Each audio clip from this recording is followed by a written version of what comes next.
Şu ýylyň fevral aýynyň 18-25 aralygynda Malaziýanyň Kuala Lumpur şäherinde mekdep okuwçylarynyň ingliz dilleri boýunça halkary bähdeşi geçirildi.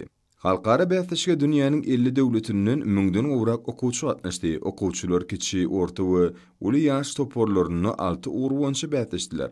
Halkara olimpiadasyna ýurdumyzdan jem 15 okuwçy gatnaşdy. Halkara bähdeşigine ýurdumyzyň zehili mekdep okuwçylary üstünlikli çykşadyp, 10 sany baş baýragy, 6 sany altyn medala, 5 sany kümüş medala, 11 sany bürünç medala munasip bolup, aýratyn tapawutlandylar.